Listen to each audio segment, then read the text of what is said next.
Ini dia ada tausiah atau ceramah dari Bapak Ustadz Joko Murdiono dari Sukabumi. Dimohon kepada bapak-bapak dan ibu-ibu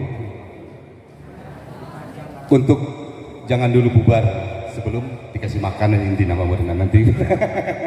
Soalnya alhamdulillahirabbil alamin di diaman jadi beda-beda. Biasanya kami suka beda-beda. Duka di mana abi pernah ninggal gitu ya.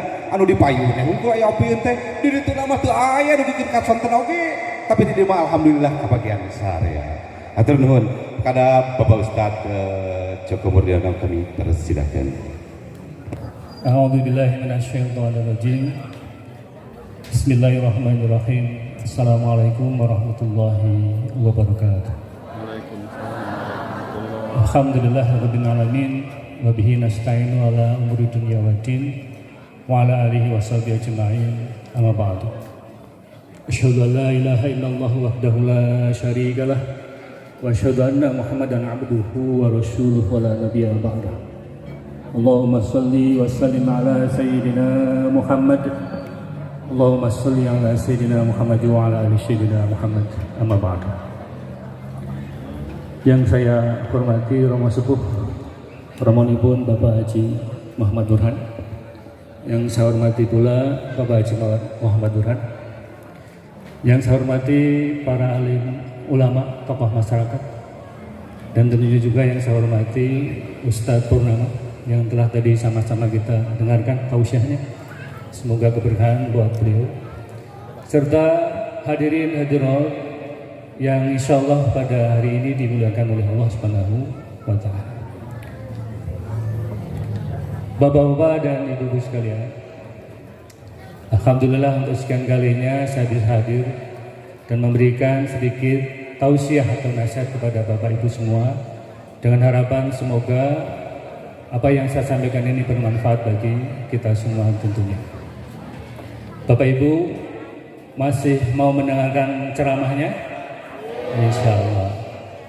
Tadi telah dimukadimai oleh Ustadz Purnama betapa sangat ngerinya kabar gaib yang disampaikan oleh Nabi kita, yaitu tentang diguntingnya lidah. Tadi disebutkan siapa mereka itu? Mereka itu yang senantiasa menggibah, menggucing dan sebagainya.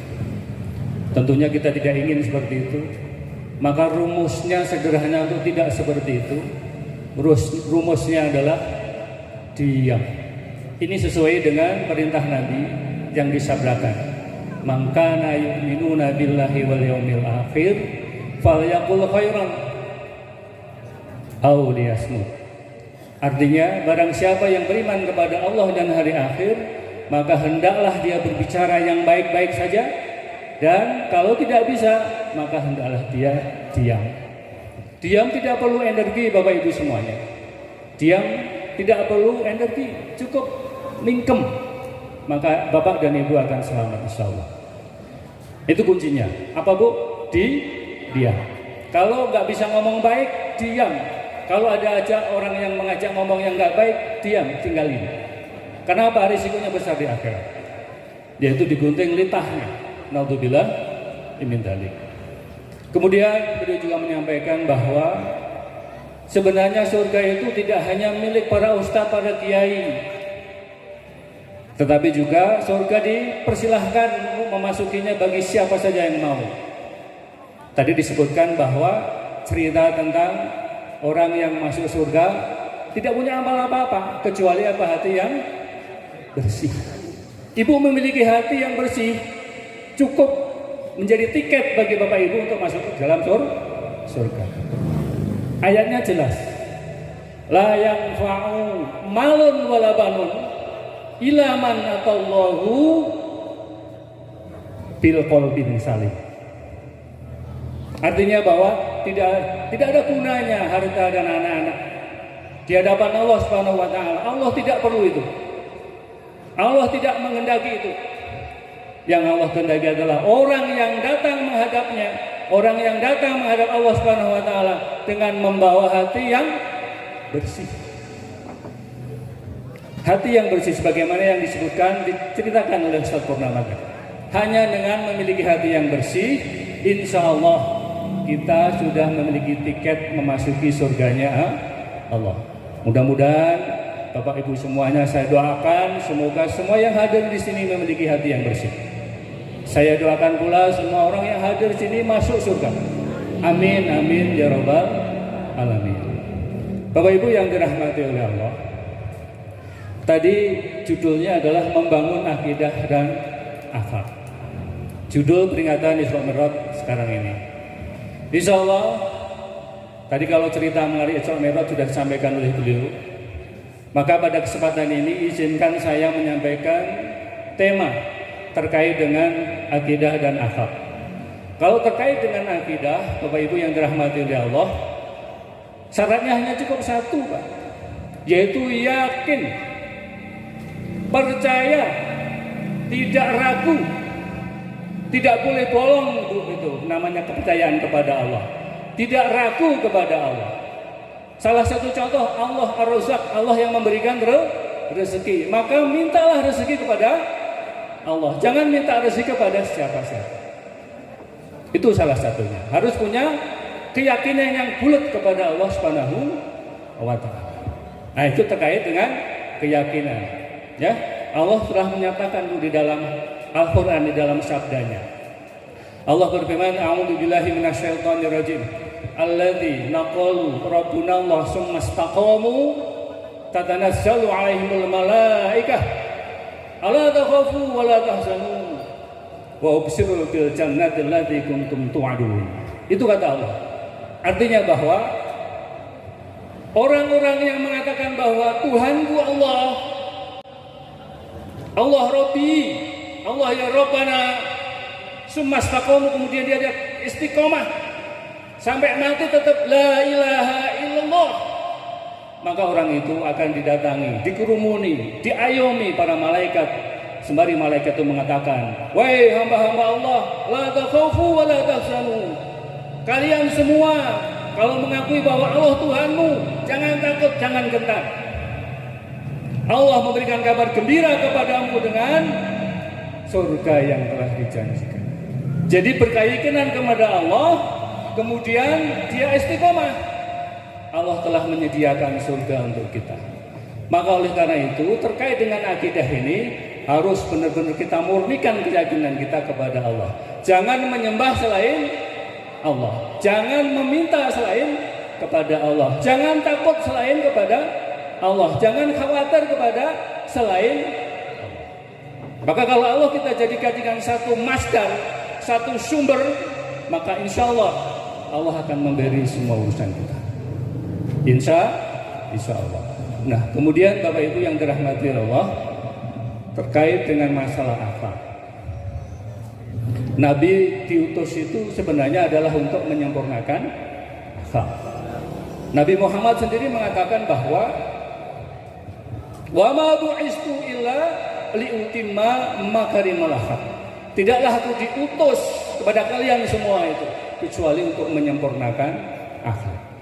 Bapak Ibu yang dirahmati oleh Allah, akhlak yang agung, akhlak yang terpuji, akhlak yang karimah, akhlak yang mulia, itulah yang menjadi pemberat timbangan pada saat yaumul nizam nanti.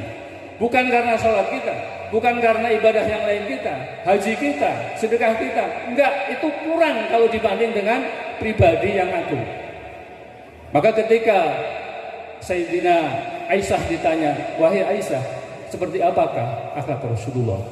Kemudian Aisyah menjawab, "Akhlak Rasulullah adalah Al-Quran."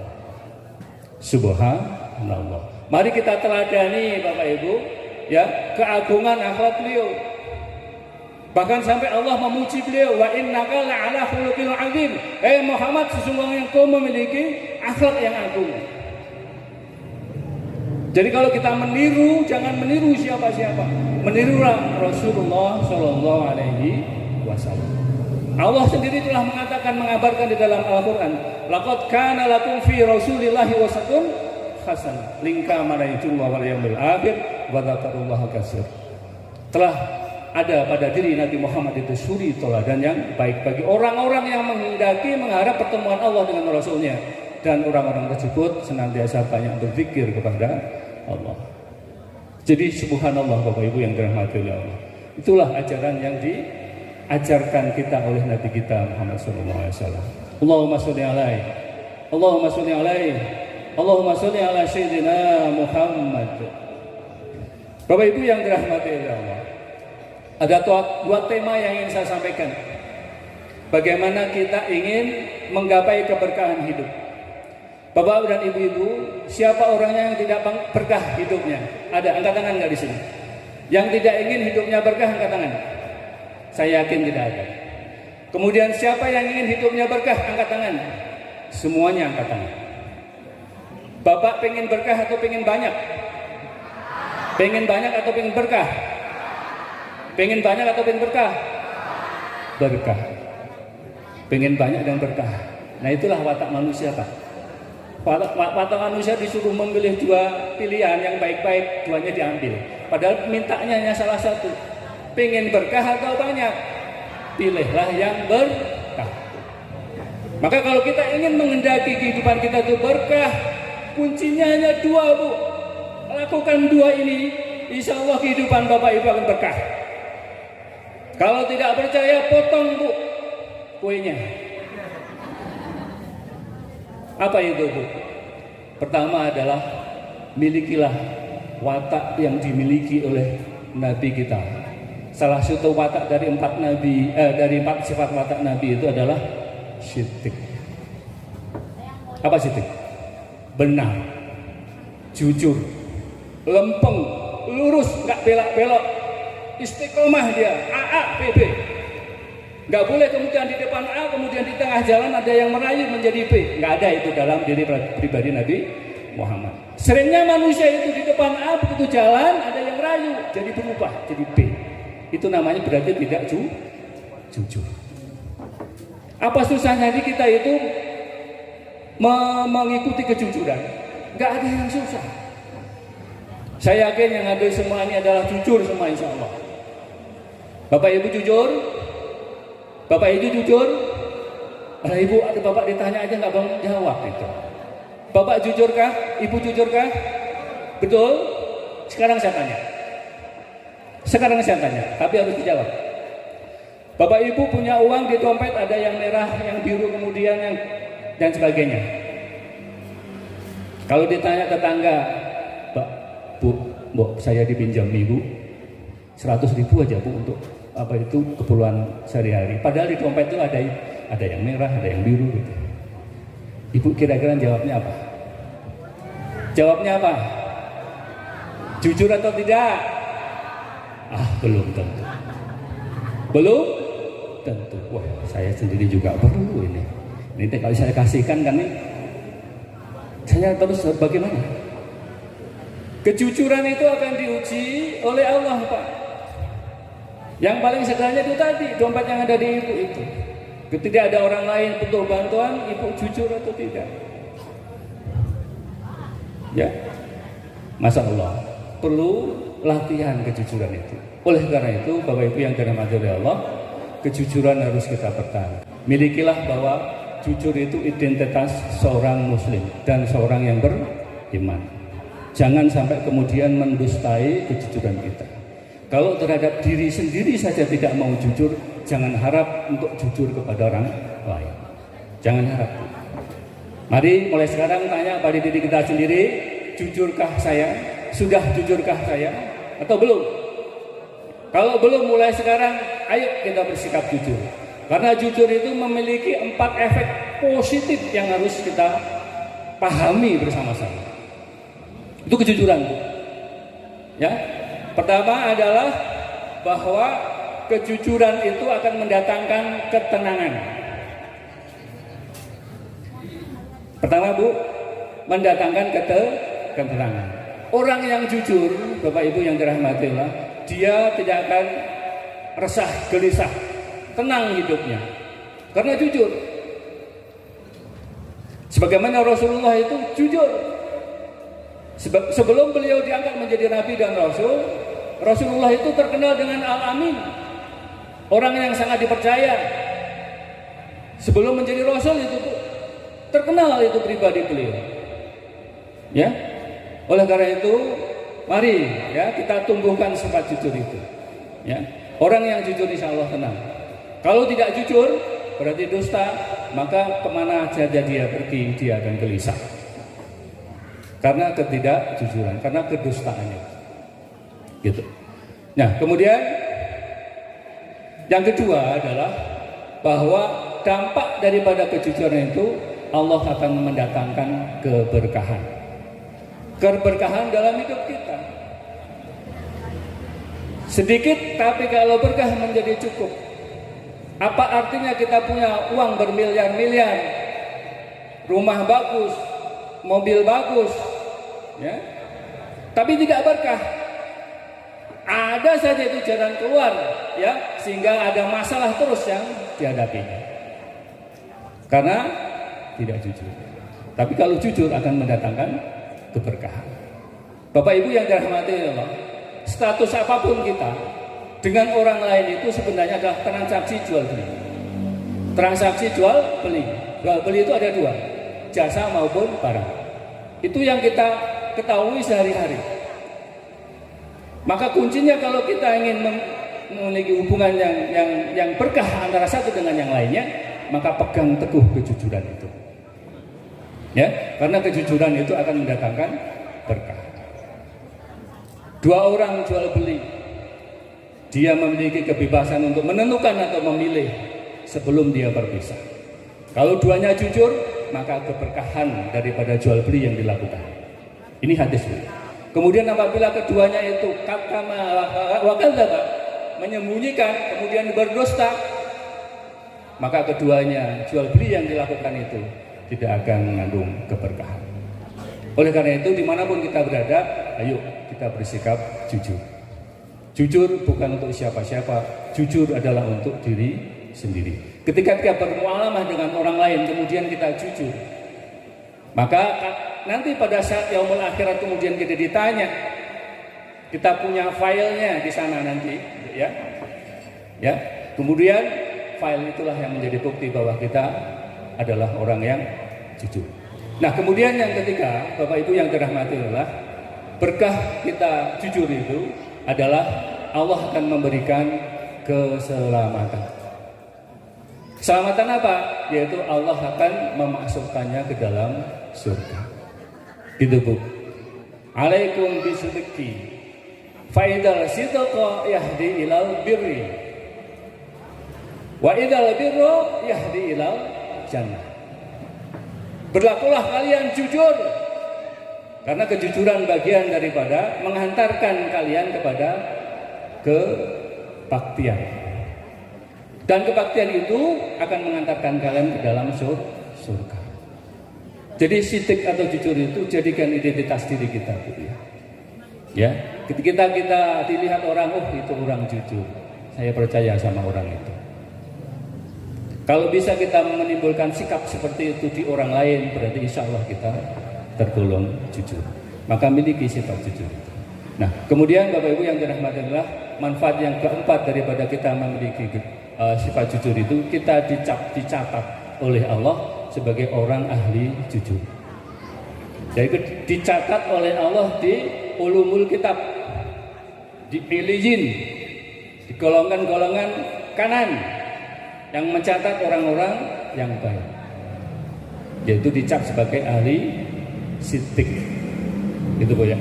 Kemudian yang kelima, kita terbebas dari sifat nifak atau munafik.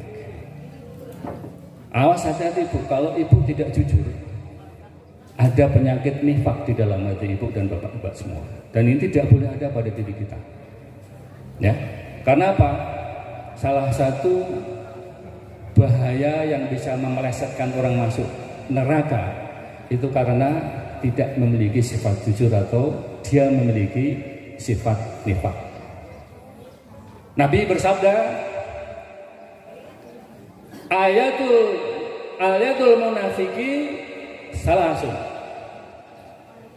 Ada tanda tinggal munafik, ya. Wa idza hadasa kadzaba. Satu, apabila dia berbicara pasti dusta. Wa idza wada'a idza akhlafa. Beri amanah pasti dia khianat. Nah, itu 3 ciri itu tidak boleh ada pada diri kita selaku orang Islam yang beriman, Pak. Nggak boleh ada. Nggak ada untungnya, Pak. Kita bohong, kita dusta, nggak ada untungnya. Untungnya apa? Justru perbuatan buruk itu akan kembali kepada diri kita. Oleh karena itu maka harus kita hiasi kehidupan kita sehari-hari, muamalah kita dengan orang lain sehari-hari dengan sifat yang jujur, yang baik tadi. 5 hal inilah Bapak Ibu yang dirahmati Allah, yang Allah berikan kepada kita manakala kita memiliki sifat jujur. Insya Allah siap Bu? Ringan Bu, nggak mau bohong aja udah. Nggak mau bohong, apa sih susahnya nggak mau bohong? Ya, kalau dikasih percaya, tunaikan kepercayaan itu dengan baik dan benar. Kalau bicara, jangan sekali-kali ngeles dan sebagainya dan berbohong. Jangan. Itu merugikan diri kita sendiri.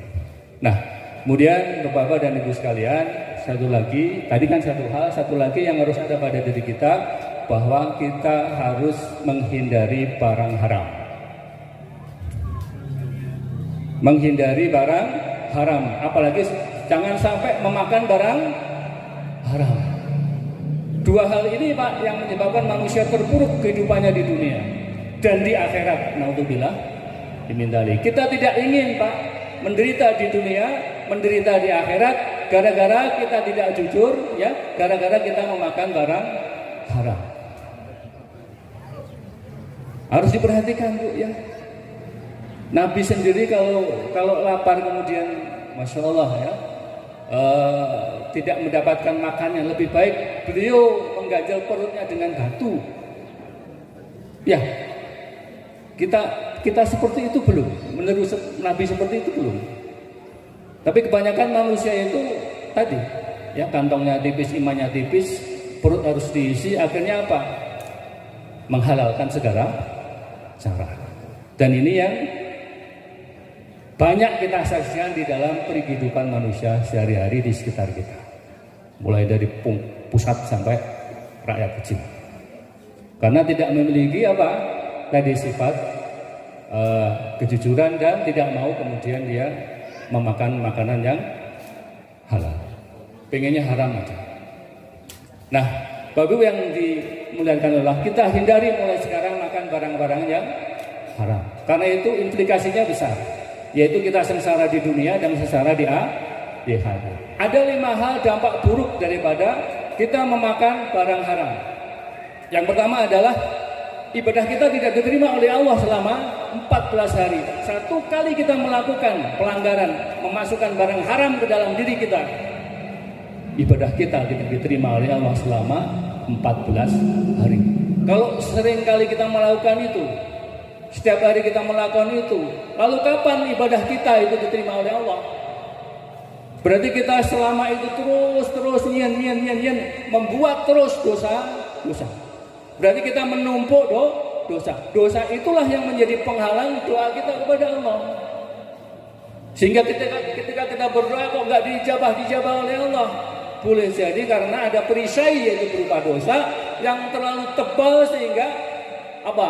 Hidayah atau berkah itu tidak tembus kepada diri kita. Ya, maka perisai yang namanya dosa itu harus dihapuskan. Yaitu jangan memasukkan barang-barang yang haram. Baik caranya maupun zatnya. Udah ikuti apa seruan daripada Allah Subhanahu wa taala. Insya Allah hidup kita berkah. Tadi berkah itu yaitu tadi ziyadatul khair. Bertambahnya kebaikan. Sedikit tapi kalau berkah cukup. Buat apa kita punya banyak uang tetapi tidak berkah? Salah satu ketidakberkahan itu kita sakit misalnya. Sakit stroke apalagi nggak bisa ngapa-ngapain padahal mobilnya benar. Rumahnya banyak, istrinya 4. Tapi stroke buat apa? Nggak ada gunanya. Stroke ininya kan nggak bisa gini Pak. Padahal istrinya 4 cantik-cantik semua. Rugi. Kenapa? Tidak ada keberkahan daripada hidupnya. Itu disebabkan karena boleh jadi dia mengkonsumsi barang haram. Contohnya ada enggak? Contohnya banyak enggak? Banyak. Contohnya banyak. Jadikan itu sebagai ibrah, pelajaran bagi kita untuk tidak seperti itu. Gitu Pak ya.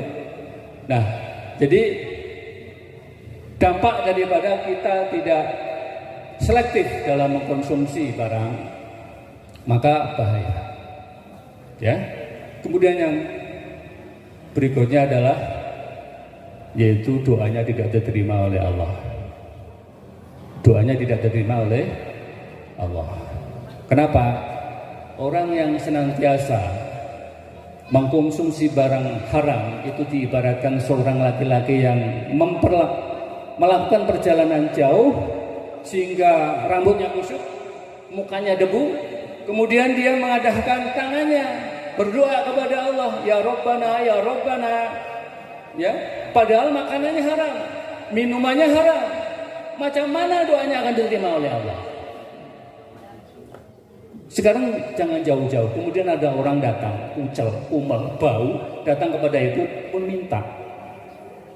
Barangkali ibu sudah takut duluan. Allahu thayyibun innallaha thayyib. Allah itu baik dan Allah tidak akan menerima kecuali yang baik. Mari Bapak Ibu yang dirahmati oleh Allah, ya, kita hiasi diri dengan amalan-amalan ya, dampaknya berat ya. Sedikit halal yang penting berkah. Cukup Bu, cukup bisa beli mobil, cukup bisa beli rumah bagus. Ya, bener nggak? Bener nggak? Cukup itu. Ya, itu kuncinya tadi Bu ya. Hindari makanan-makanan yang haram. Nggak berkah Bu. Meskipun banyak uangnya, ada aja masalahnya. Yang anaknya narkoba, yang istrinya selingkuh, suaminya juga selingkuh. Ya, anaknya masuk penjara. Banyak yang kayak gitu. Karena apa? Terlalu banyak mengkonsumsi barang haram. Awas, hati-hati. Ya, Islam itu selektif Bu ya. Islam itu ada aturan yang harus kita indahkan. Gak boleh kita beragama Islam tetapi aturannya kita injek-injek. Gak bisa Bu. Nanti risikonya di akhirat berbahaya. Kemudian yang berikutnya adalah bahwa iman kita semakin lama semakin habis kalau kita selalu mengkonsumsi barang haram. Ada hadis yang mengatakan begini Bu, artinya ya, tidaklah seseorang melakukan suatu amal kebajikan, tidaklah seseorang melakukan suatu kemungkaran atau kemaksiatan, melainkan pada saat orang itu melakukan kemaksiatan, maka orang itu tidak sedang beriman. Maksudnya apa? Ketika manusia melakukan mencuri misalnya, berzina, mabuk, judi, pada saat dia melakukannya itu, ketahuilah bahwa dia sedang tidak beriman. Dia sedang tidak beriman. Naudzubillah min dzalik, maka apa jadinya ketika dia melakukan itu, nyawa datang. Malaikat penyabut nyawa datang, mati dalam keadaan melakukan kemaksiatan, berarti mati dalam keadaan tidak beriman. Naudzubillah min dzalik. Maka ingat itu Bu, ingat ingin melakukan kemaksiatan, ingat kalau ajal itu datang. Karena apa? Saat melakukan kemaksiatan itu iman sedang tidak ada pada diri kita. Oleh karena itu, mari kita hindari perbuatan maksiat. Ya Bu ya. Kemudian yang berikutnya Bapak Ibu yang dirahmati oleh Allah, yaitu nanti dicampakkan Allah ke dalam neraka. Tidaklah daging yang tumbuh dari barang haram, melainkan ia layak memasuki nerakanya Allah Subhanahu wa Ta'ala. Jadi daging yang tumbuh dari hasil barang haram, maka nerakalah layak untuknya. Naudzubillah min dzalik. Sudahlah di dunia enggak berkah hidupnya, di neraka dimasukkan Allah ke dalam neraka gara-gara makan barang haram. Oleh karena itu jangan main-main dalam masalah seperti ini Bapak Ibu yang dirahmati oleh Allah. Itulah aturan-aturan yang telah dibuat oleh Allah. Kita tinggal menjalankannya saja. Kita tinggal mentaatinya saja. Kemudian Bapak Ibu yang dirahmati oleh Allah, akibat dari perbuatan kita melakukan keharaman-keharaman termasuk memasukkan makanan minuman haram ke dalam tubuh kita, membuat hati kita itu menjadi keras, lebih keras daripada batu. Batu itu masih bisa dipecah, tapi kerasnya hati nggak bisa dipecah. Itu bahayanya hati keras. Seseorang yang melakukan kemaksiatan kepada Allah, sama saja orang itu menorehkan titik hitam satu di dalam hatinya. Sekali dia melakukan kemaksiatan, dia menorehkan titik hitam di dalam hatinya. Semakin banyak dia melakukan kemaksiatan, semakin banyak dia menorehkan titik hitam di dalam hatinya. Semakin terus melakukan kemaksiatan, semakin tertutup hati mereka. Dan kalau sudah hati tertutup, maka jangan harap hidayah bisa mampir ke dalam dirinya. Jangan harap Pak penceramah seperti ini memberikan ceramah kemudian nyantol di dalam hatinya, apalagi di dalam pikirannya. Jangan harap bisa nyantol. Enggak, lewat aja, masuk telinga kiri, keluar telinga kanan. Padahal kita ngaji supaya apa? Semakin bertambah iman kita. Sering ngaji tetapi terus maksiat. Naudzubillahi min dzalik. Berarti ngajinya adalah untuk tutup, untuk menutupi keburukannya. Dikira Allah nggak tahu. Mungkin bisa karena penampilan kita pakai kerudung rapi, peci yang rapi, pakai koko yang bersih, setiap hari hadir di dalam majelis ilmu seperti ini misalnya. Tetapi makanan minumannya haram. Terus mengkonsumsi barang haram. Lalu kemana itu pengajian yang dihadiri itu ilmunya? Nah, kemana itu? Ya itu tadi, masuk telinga kanan, keluar telinga kiri, nggak nyantol. Kenapa? Hatinya tertutup. Naudzubillah min dzalik. Maka jangan sampai itu terjadi pada diri kita. Hidayah itu paling mahal. Nggak ada bandingannya dibanding dengan kekayaan, dibanding dengan kedudukan. Lebih mahal hidayah. Fir'aun, raja, mengaku dirinya Tuhan. Kerajaannya, kekuasaannya tidak bisa menyelamatkan dirinya dari azab Allah. Terus siapa lagi? Haman, Perdana Menterinya juga sama.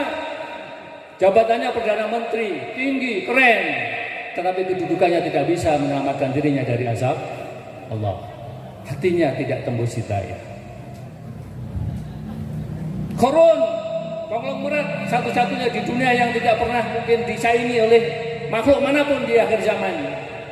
Sampai pundi-pundi kunci harta berandanya itu dipikul oleh unta. Tidak hanya cukup satu unta, beberapa unta itu memikul kunci gudangnya. Tidak bisa menyelamatkan dirinya dari azab Allah. Mau seperti itu? Mau enggak? Tidak mau. Naudzubillah min dzalik. Maka Bapak Ibu yang dirahmati oleh Allah, untuk itu marilah kita indahkan aturan-aturan yang dibuat oleh Allah Subhanahu wa taala. Dengan momentum peringatan Isra Mi'raj ini sebenarnya adalah ayo kita mengajak kembali mensuri tawadani sifat-sifat Nabi Muhammad SAW. Demikian mungkin yang bisa saya sampaikan. Kurang lebihnya mohon maaf. Akhirul kalam, billahi taufiq wal hidayah. Assalamualaikum warahmatullahi wabarakatuh.